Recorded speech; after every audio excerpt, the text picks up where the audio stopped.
where I was like this weird mixture of like chip on shoulder plus I just have a really natural curiosity. Like I really like, that's just a personality trait of mine that I want to understand things and I really want to know things. So when it was combined with gymnastics and I was like, saw so much work that could be done to help people. There's a lot of unnecessary suffering in gymnastics for little kids. So I was like, okay, I have this like fuel slash I have this, you know, I want to help people slash I really like reading books. So those three things came together really well. And for those 2 years, I worked too much. I was working like 90 to 100 hours and I don't recommend that at all between a few jobs. But it did really fill in a lot of the gaps that I had in my knowledge base for like mastering the joints and really understanding biomechanics and seeing how pain science and biomechanics are really more overlapping than different and stuff like that. So when you first started doing your continuing education, Mhm.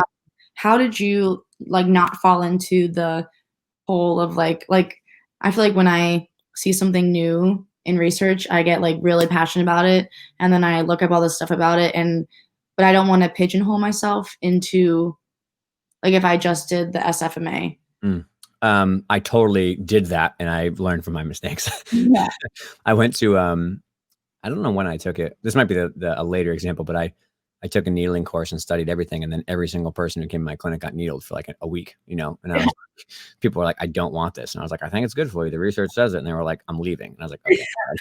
So I made a bunch of terrible mistakes. I just like, I made every new grad rookie mistake you could possibly think of when it really comes to like content stuff. Like I would go to a course, only use that course and pigeonhole myself. And then I would defend that system like on my sword. And somebody would say on Facebook that like something else is better. And I was like, no, you can't do that. Right. Like I remember I spent 6 months learning very in-depth SIJ, malalignment, in and out, like all that stuff, in flares, out flares. I knew every correction. I was like super good with landmarks. And then the research came out that it wasn't that valid and that it doesn't have good palpation reliability and that it really wasn't that big of a difference with leg length and structurally southing stuff. And I was like, these dudes are clowns. They don't know anything. Like these people are idiots, like whatever. And then like 6 months later, I was like, I'm an idiot. I was like, dude, I can't fix someone's freaking hips. I'm like, I'm a moron.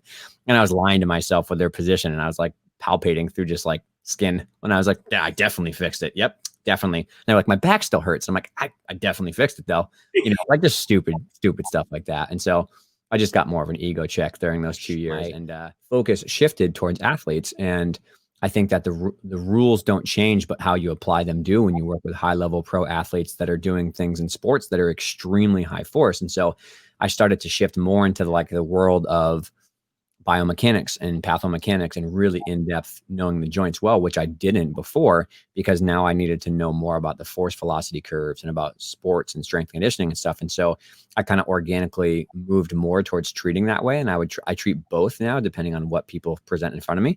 But like the fact that people still live in camps of pain science versus biomechanics or, you know, it's just manual therapy versus exercise or modalities versus not. It's like, dude, if you read the literature and you look at a bird's eye view, there's a time and a place for all this kind of stuff. And this is the world we're living in where people are heroes behind social media keyboards. But when rubber meets the road and they're treating people and they don't want to, you know, change their ways, they fall short with their outcomes. And so I think you really have to just realize that it's more overlapping than it is different. And you just pull out the right thing you need for the person in front of you. You know what I mean? You know, there's new research coming out like every day. How do you stay on top of new research, new evidence, and not get overwhelmed by it? Like, I feel like it can be very overwhelming thinking about everything that comes out and trying to stay on top of it.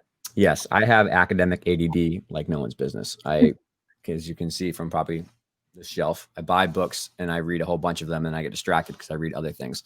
So there's two layers to it. One is I don't think you should be afraid to generally pursue what you're interested in, even if it has nothing to do with what your clients are in front of you. So like I'm really deep in the world of stress, neuroendocrinology, and epigenetics. And I love reading neurochemistry textbooks and I read, you know, weird stuff that I would never probably read in another world. But my work with gymnastics and what's happening internationally in my consulting work is just, that's a really important topic. So like, I'm not afraid to read that kind of stuff because it generally interests me, which is a big part of it. And I think that's something people should be, I think people feel bad for reading things that they're not supposed to in their academic world because they think it's going to be taking away from staying up on the latest research for ACL or whatever it is. Right. And generally like they read stuff they don't really like rather than reading stuff they do like and they're passionate about and building their niche around that. So I think that's my first piece of advice. My second piece of advice is I think it's really important to streamline the topics that you either see in the clinic or you want to start seeing in the clinic. So like for me, for example, with like low back, I was seeing like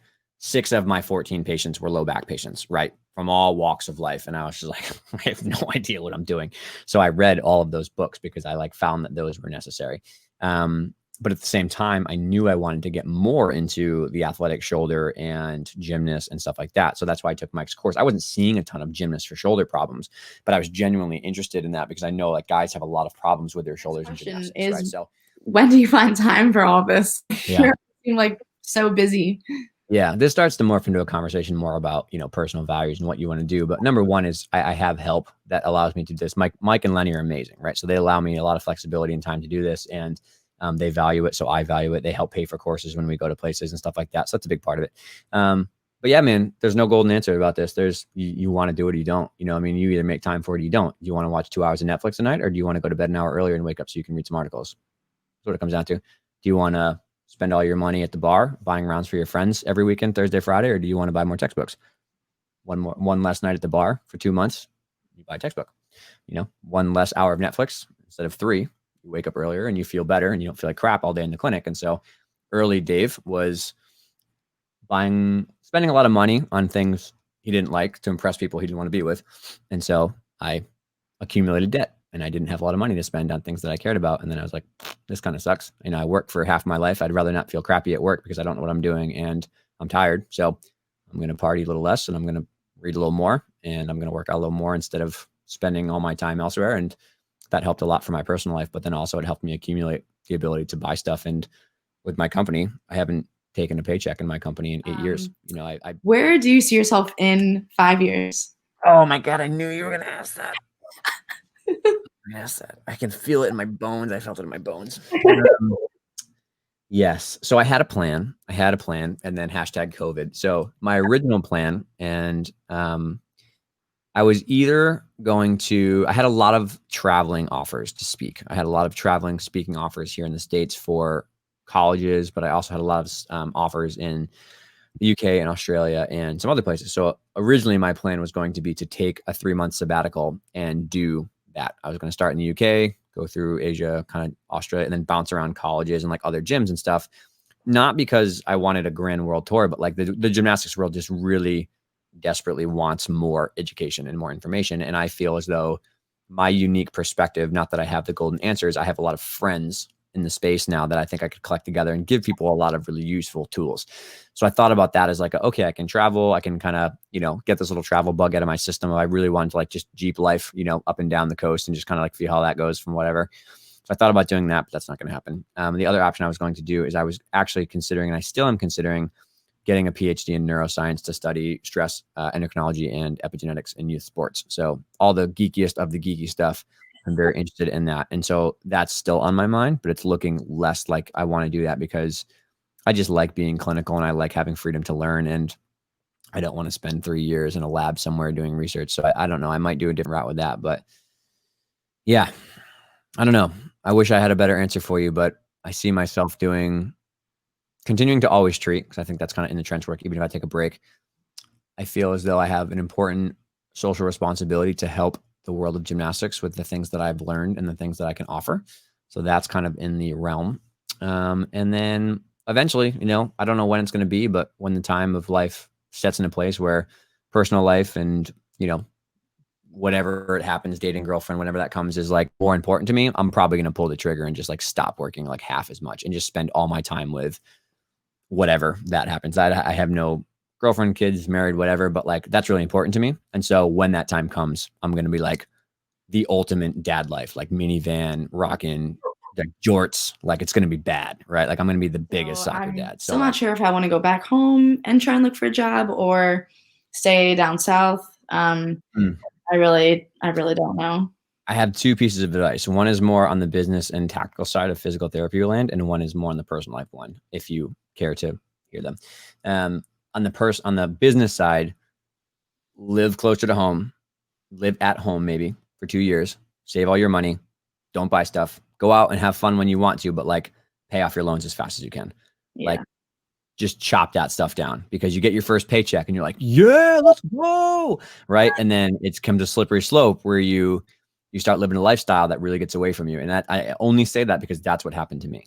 I had that for a year, and I like thought I was doing what I wanted to do to be happy. And I realized I was just burning a hole in my pocket. So like my best friend, Tim, I'm super jealous he did this. He lived at home for 2 years right out of school, and he paid off all his loans instantly.